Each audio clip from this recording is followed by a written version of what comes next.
Ito ang balita ngayon, viral at pinag-uusapan ngayon sa mundo ng social media. Ang di umano'y balitang matapos na patuloy na idiin at tila patawag pa raw di umano ang dating Pangulo na si Rodrigo Duterte sa kinakasang Quadcom ng House of Representatives. Di umano'y tinatagong pagkabalingbing ni Ace Barbers. Binasag na ng taong bayan at muling binuhay sa mundo ng social media ang pahayag noon ni Ace Barbers patungkol sa kampanya kontra droga ng dating administrasyong Duterte na siyang tila laking sampal naman ng katotohanan sa mga ilang kongresista na di umano'y pilit na idinadawit ang dating Pangulo na si Rodrigo Duterte. Pero bago ang lahat, kung bago ka pa lamang sa aming channel, please huwag kalimutang mag-like, subscribe at i-click ang notification bell para mas maging updated ka palalo sa lahat pa ng bagong video na i-upload namin. At eto na nga mga kababayan, narito ang buong paliwanag at tila harapang sinupalpal ni PH Update itong si Representative Ace Barbers at tila'y pinamukha kung papaano niya sinuportahan noon ang dating Pangulong Rodrigo Duterte na kung saan kanya pang ipinagmamalaki ang kampanya kontra sa ipinagbabawal na gamot na ngayon tila bumaliktad na sa kasalukuyang administrasyon. Clap your hands, Ace Barbers!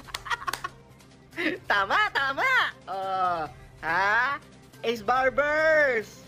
Kasi ngayon, di ba, kwentong barbero ng mga pinagsasabi mo eh. I-recall mo ang mga pinagsasabi mo dati. Proud na proud ka pa kay Tatay Digong. Anong sabi mo? Humihingi ka pa ng extension sa term ni Tatay Digong. Ay, ang bote mo, Ace Barbers! Tapos ngayon, anong pinagsasasabi nyo? Napangit ang war on drugs, maraming napatay sa war on drugs, hindi epektibo ang war on drugs. Ang bobobo nyo, kayo mismo proud na proud kayo sa war on drugs dati. Kayo mismo, kumbaga sabi mo pa nga, pwede ito gayahin ng US. Di ba? Bumaliktad na kayong mga balimbing kayo. Kasi nga, hindi na si Tatay Digong ang nakaupo ngayon. Wala kayong paninindigang mga hinayupak kayo, lalo na ikaw, Ace Barbers. Naging ano ka na no? Barbie. Sobrang nakakainis talaga yung ibang mga buhaya ngayon, mga lord. Kasi dati, puring-puri sila kay Tatay Digong. Dati, grabe. Diba? Kung bigyan nila ng appreciation ng war on drugs, talagang aabot hanggang langit eh. Pero ngayon, pinapaimbestigahan na nila ang mga walang kakwenta-kwenta. Tapos ang witness nila, drug lord. Okay talaga itong mga buhaya, no? Talagang proven and tested itong mga buhaya. Malalaki lang mga katawan pero walang utak.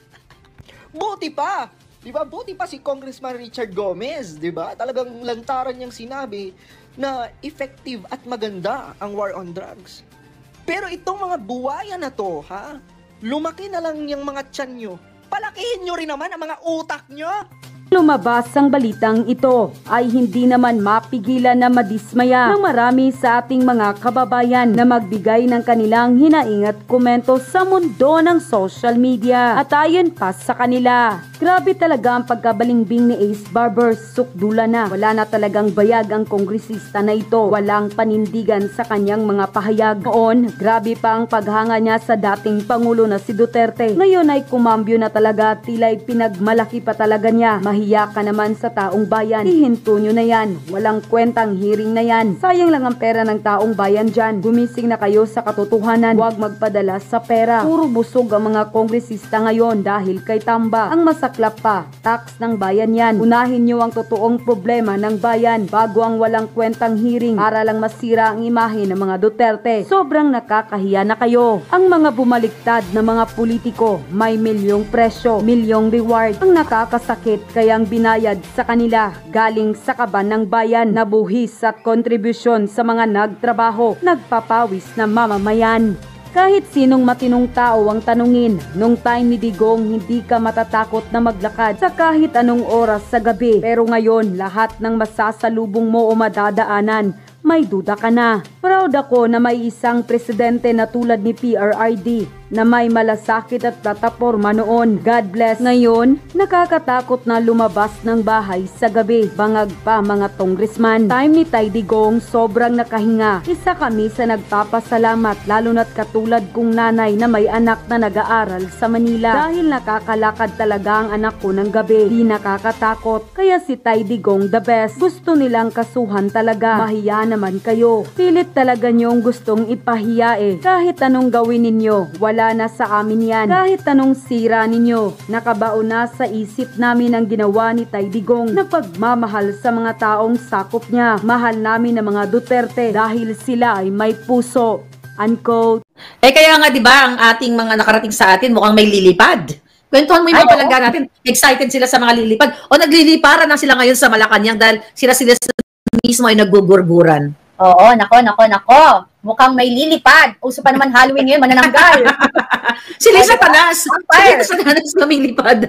Mabampira kasi nagsasak ng wealth ng ating bansa. Imbes na yeah, but ang kanina nga sabi ko may parating na bakbakan talaga. That's really exciting yan eh. Maraming bakbakan yun, I told you already, but we cannot disclose right now. Yes. Tsaka nakita mo yan sis, diba, doon sa Blue Ribbon Committee Senate hearing, nandun si Pangulong Duterte. Kitang-kita mo talaga na itong si De Lima, si Ontiveros, yung mga pari doon na self-proclaimed Adictos Benedictos, na talagang kitang-kita mo na pinoprotektahan nila yung mga pushers, yung mga criminals. Right? Ako hindi ako magdadalawang isip na pwede silang pinopondohan din ng mga yan. Para protektahan nila. And remember, of course, yes. Dating Alex Bungkayaw, di ba? Yeah, si Paduano. Paduano na tinapik-tapik si Congressman Marcoleta. Dapat physical injury yun. Kasuhan nyo. Kasi kung si Willie... Battery or assault, you know? Kasi assault. Parang lang. Pwede, no? Hindi po pwede yun. Dapat tama ka. Pwede yun eh. Kasi pwede yun. Ano yun eh, attempted, I don't know, we're not lawyers here, pero sa ating simpleng pagkakaintindi, in a way, pwede siya kasuha kasi kabaga nilagay niya sa peligro yung buhay. Kunwari, may disagreement kayo, tapos hindi kayo nakakaintindihan. Pag merong physical na assault yun. So, yung mga yan. Sabi natin kay Angkong Marcoleta, baka pwede niyang kasuhan si Paduano, gago yun.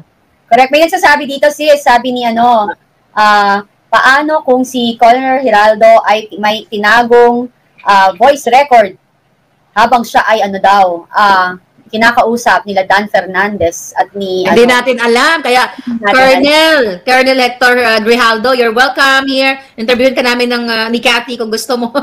Oo. Panawagan, ibukelya na natin yan. Ibuking na natin yan. Yun sa mga, again and again, sa mga biktima, yung mga alam nyong may mga politician na amo nyo, yung mga security nila, yung mga kasambahay nila na inaabuso nila, lumabas po kayo. Nandito kami. Nandiyan si Claire, tutulungan natin. Pero tama ka doon doon sa akto na inakto ni Paduano, no?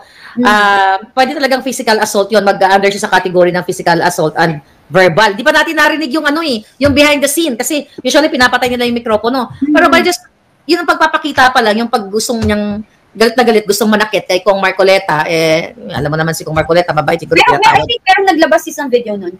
Ano nangyari? Na, yun nga, bigla lang siyang tinapik. No, I mean nakita ko yun. Nakita ko yun, pero baka may behind the scene pa kung anong pinagsasabi niya. But anyway, since we both know, people know naman na ang Huwad Committee ay intended to pin down the Dutertes. Wala tayong pagtatalunan dyan. Pero, ang gusto kong malaman sa'yo, habang nanonood ka kay PRRD, yung mga litanya niya, ano ang naramdaman mo? Alam mo sis? Kasi ako sobrang happy cloud9 talaga ako. Tawang-tawa ako, lalo na yung you know for a fact that parang nilaro na lang niya, lalo na yung pag ayaw niya yung kausap niya. Like si Risa, Hontiveros. Ang tawag nila doon, Hontivirus at saka virus kasi parang, di ba si Pangulong Duterte dati, inano nila, virus, inaano nila parang. Ang galing-galing niya ni PRRD kasi yung way na pag kinakausap siya, may tinatanong sa kanya, kunwari nabibingi siya or hindi niya naintindihan. O kaya matanda na siya. Tapos ibe-bait niya, sasagutin niya ng something na they want that answer, tapos babalikan niya, ano ko? Hindi, no? Diba? O kaya pagtatanong na siya ng, alam niya na, na siya, magkakaroon ng reason for them to na makasuhan siya or whatever, sasagutin niya na ng diretso. Parang normal na ulit. Alam mo, kung matatandaan ng mga palangga natin, lahat ng mga kababayan natin nung si Pangulong Duterte ay no, nag-uumpisa, I don't know kung nag-uumpisa ba siya nito o bago siya nagkandidato na sinasabi niya dati na I cannot do this alone. This is our country. We must love our country. Period. Yung mga sinasabi ni Pangulong Duterte, kasi talagang he was really intended to gurgur all the bangags. Di ba? Kaya ganun naman talaga yung kanyang pagmamahal sa taong bayan. Yun nga lang, hindi yan kayang alam ng mga makakaliwang grupo, alam ng mga sindikato, katulad yung mga nandoon sa Senate hearing na kakampi ng mga sindikato, na tama naman ang pakikipaglaban ni PRRD. Pero sis, ayaw nga nilang mawakasan yung mga sindikato at mga kriminal. Kasi tama ka nga baka pinopondohan sila nitong mga mafia na ito sa kanilang kandidatura. Kaya talagang wala silang makitang tama sa lahat ng sasabihin ni PRRD. Alam mo sis, it's so sad kasi kitang-kita mo ang daming nawawalang bata, ang daming namamatay, yung crime rate natin sobrang taas, hindi nila madidinay yan. And ito nga, it's time for the policemen to reveal it kasi sila rin yung nirereklamuhan and sinasabihan. And yun di ba parang kailan pa ba tayo gagalaw kapag tayo na yung biktima? It's too late, di ba? Parang hindi na talaga tama yung mga nangyayari kasi as you can see talagang etong mga nakaupo dyan, na iilan lang naman, sana yung karamihan na, they don't like what's happening, tumayo na rin kayo. Kasi ang baboy na ho ng tingin ng ng gobyerno, hindi na mo maganda yung reputation. Ang pangit, especially like live, like napapanood ng tao, pinagtatanggol nila, binababoy nila ang kapulisan compare sa sa krimen. Yes. Di ba ang pangit? Yes. Recently, parang may statement si Bersamin, Was it Bersamin? Okay. Meron siyang statement na ang konteksto na bumababa yung crime sa Pilipinas at parang peaceful ang Pilipinas. Can I ask you, peaceful ba kayo ngayon dyan sa Pilipinas? Dapat ang tanong ko, sila ba nakakatulog pa? Sa dami ng problema. Anong peaceful? Tingnan mo nga nangyayari sa atin. Paano tayo naging peaceful? Yung baka pa lang, hindi na at peace yung mga tao, galit na yung mga tao diba? So, anong peaceful na hindi ka makalabas ng tahimik? Anong peaceful na ang droga is rampant all over, mura? Diba? Yan ba peaceful? Alam mo, Bersamin, ayoko na nga magpo. Naano ko. Alam mo, ako hindi ko kaya magpo sa mga putang ina yan. Sorry, sis. Alam ko hindi ka pala mura, pero hawakan ako ng konti ngayong moment. Anyway, hindi nila deserve ang pinupo. My God, hindi nila deserve. Hindi ko alam. Sabi nga, di try nyo lumabas, punta ko kayo ng Tondo or like ng Manila area. Yun na, maglakad kayo doon. Then tell us kung ano. Pero walang security yung normal. Yung parang ginagawa ni Digong na nagta-taxi siya, di ba? Yes. Ito yung sabi ni Bersamin. Okay, recently, a few days ago. Sabi niya, dahil nga sinabi ni Pangulong Duterte na tungkol sa yung epekto ng droga, papag-usapan natin yung mga epekto ng droga sa mga kamag-anak, kaibigan, kapitbahay. Sabi ni Bersamin, with due respect to former President Rodrigo Duterte, there is no truth to a statement that crime remains rampant in the country. Sabi niya, statistics from the Philippine National Police shows the complete opposite. There has been a widespread decline in crime across the board. Moreover, we have achieved stability and maintained peace and order in our country without foregoing due process nor setting aside the basic human rights of any Filipino. Further, the incident which the former president cited of a drug raid in San Miguel, Manila, kasi may na-raid doon, is based on outdated information. In that case, one suspect was arrested, drug paraphernalia was seized, and his partner is now being pursued by law enforcement. All of this shows that our country is safer, our people more secure, and our future more assured that ever before under the stewardship of President Bangag Jr. Okay, bago ko tanong ang mga kababayan ngayon, widespread daw sis ang pagbaba ng crime at peaceful daw kayo dyan. Oh exactly. God. Sabi ni Filda, ni Casio, anong peaceful? Kaliwat kanan ng akyat bahay dito sa amin. Sabi naman ni sino to? Asa na yun? Paano peaceful kung maraming missing person? Araw-araw may post sa social media, Marian Yu. Sabi niya, yung isa naman sabi niya, anong peaceful? Pestful, hindi peaceful. Pestful. Mga peste. Oo. Okay, peace. Alam mo, peace. Na. Ayun, di ba? Peace, Peace off, di ba? Peace off ng mga tao. Naka-costume po si Maharlika at naka-red lipstick ako at eyeliner kasi Halloween. Yes. Alam mo, i-counter natin yan. Di ba may nag-text sa akin, I think, Yeah. Ilocos Norte. Mm. Or si sister ko. Di ba, babalik yan? Okay, babalik yan muli. Ayan, akala ko nagurgur ka. Sige, magli-lipstick muna tayo. Tatapak yung lipstick mo.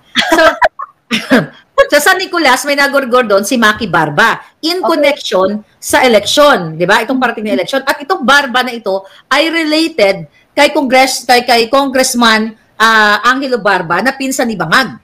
Sis, tuloy-tuloy ang daming gurguran doon. Actually, may open letter from San Nicolas, Ilocos Norte. Ito, Bersamin, makinig ka. Basahin ko lang, sis, para sa kaalaman ng mga taong bayan.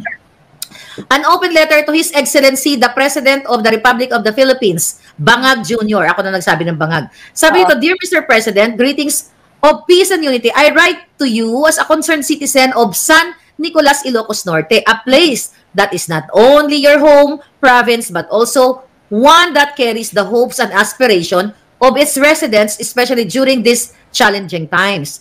Ilocos Norte is the proud home province of your esteemed family. The region is closely tied to you, with prominent members of your family serving in various capacities. Senator Amy Marcos, your sister Governor Matthew Manotoc, your nephew, District 1 Representative, District, wait a minute. Yeah, District, ano yun, si Sandro, Representative Sandro Marcos, Second District Representative, First District pa si Sandro Angelo Marcos Barba, your cousin, with such close familial ties, our province and its people feel a special connection to your leadership, placing great hope and trust in your commitment. Pero sabi dito, however, despite our faith in your government, the recent tragic events in San Nicolas have left our community in shock and fear. Di ba?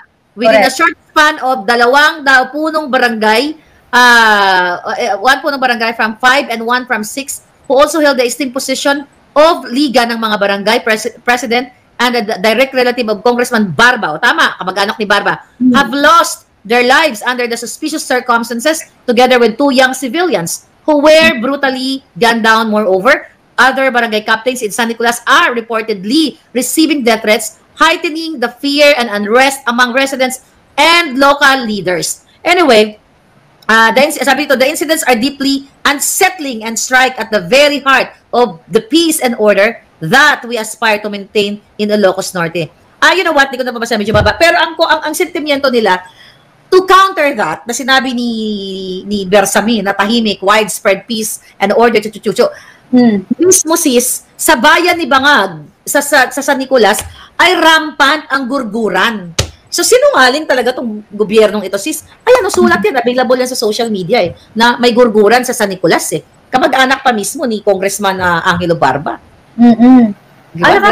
Kasi talagang it's all about yung greed for power, fame and money. So, ayaw nilang umalis. So, parang kapag may kumukontra sa kanila at nakaposisyon din, gagawa nila ng issue, gagawin nila lahat para matanggal. Oo, 'di ba? Magurguro nila. So, yeah. Yeah, so, tatanungin kita.